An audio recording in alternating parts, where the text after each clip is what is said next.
What's going on, Overtake? As always, my name is Kevin or Kxpture. Welcome to a Black Ops 7 video. With Season 5 just releasing a couple days ago, I figured why not? Let's get a class setup video, a settings video, and as well a graphics video for this game. You know, make sure all you guys are all set up and good for the new season. So without further ado, let's get right into it. Alright, for the controller settings, this is what I am personally rocking. I do recommend it. So right off the bat, I play on a controller. I play on a BattleBeaver controller, so I have a back paddle and a right paddle. So right off the bat, for button layout right here, this is what I play. I jump with X, and I crouch and slide with R3, and then I knife or melee with circle, which is my right button. So these are like my settings right here for that. Everything else is mostly standard. I shoot my front bumpers as well instead of my back triggers. Moving down, stick layout is perfectly fine. I play on a 1.70 horizontal and vertical sensitivity.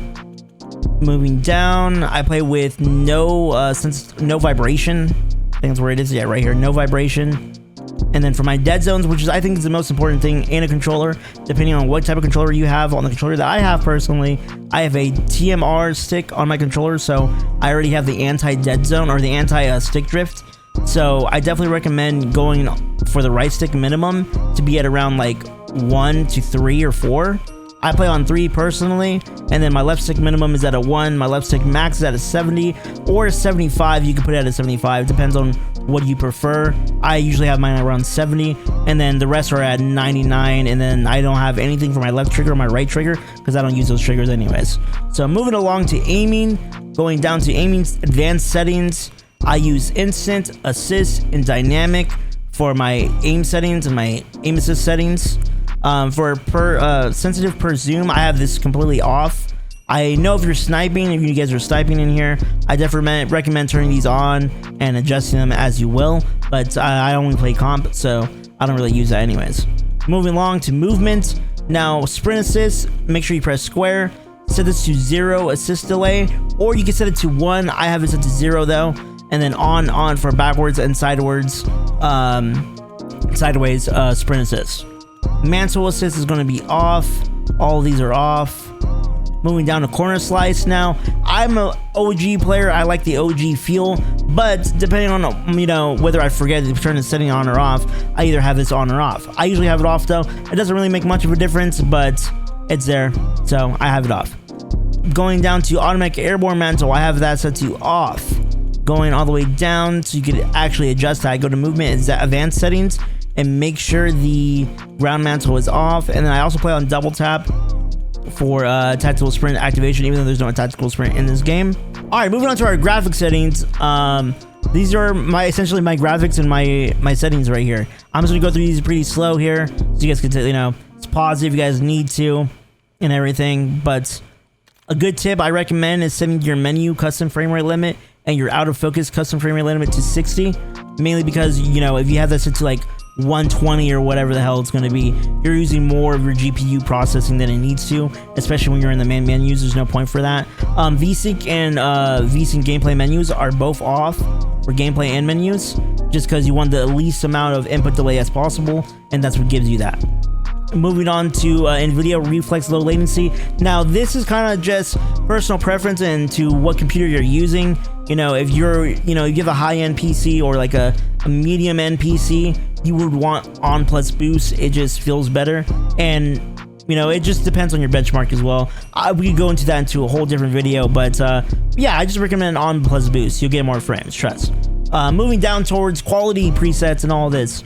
So I have my thing set to custom, but my upscaling and sharpening, I know in the past CODs we use fidelity cast, but with a lot of optimizers I've worked with this year for this game, for this COD, and just in general for like the comp scene, nvidia DLSS is the wave.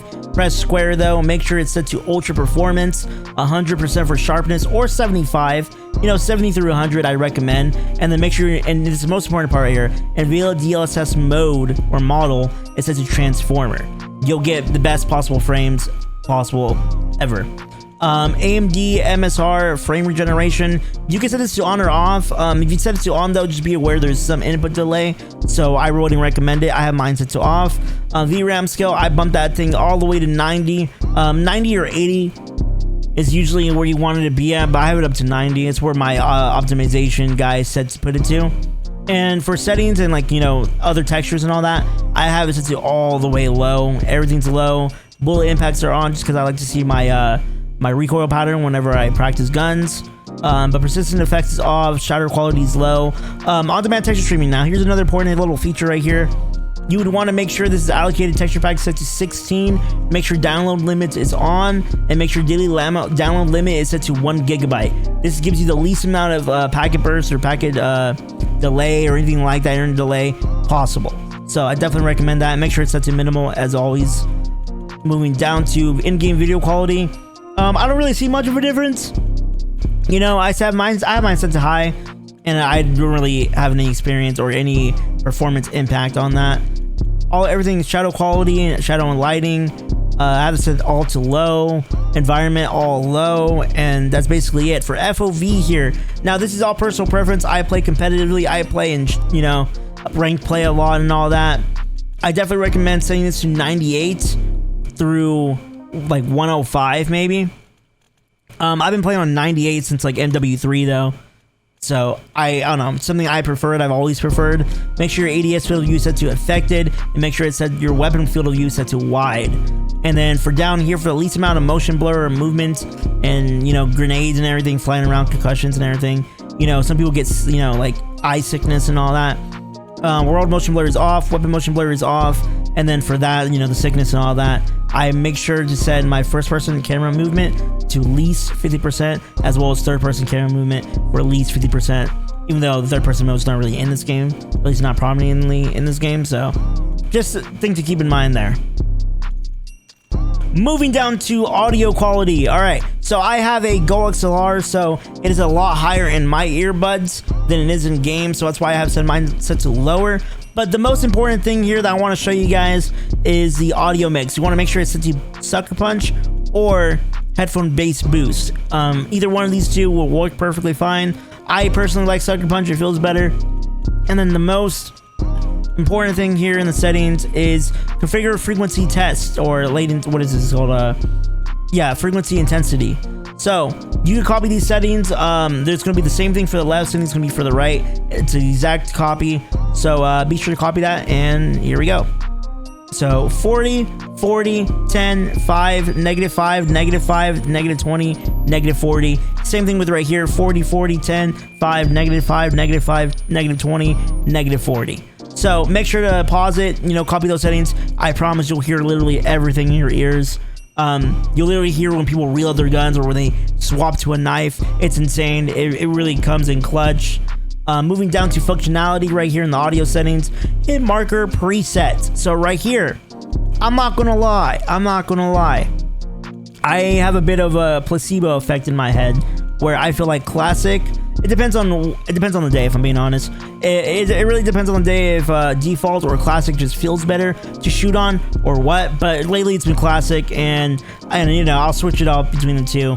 But depending on my gun shooting back or not. But yeah, let's move on to the class setups for ranked play. Again, this is more of a not a ranked play video, more of like an overall settings video. But this is what I personally run in ranked play. This is my class setup. So without further ado, let's get right into it. So I'm using the lethal tools, the fusion barrel, the Paragon grip, the wander stock, and the buffer springs. This is my M15 class setup right here. Obviously no attachments for the Jaeger because we're in ranked play, they don't allow it. Moving on to the NPC, this is what I'm rocking on, honestly. I think this is Hook's setup, I think. The Razorback, the Zero Shift, Photonic, K1 pedal stock, and recoil springs. Now, I know some people are using the overpressured.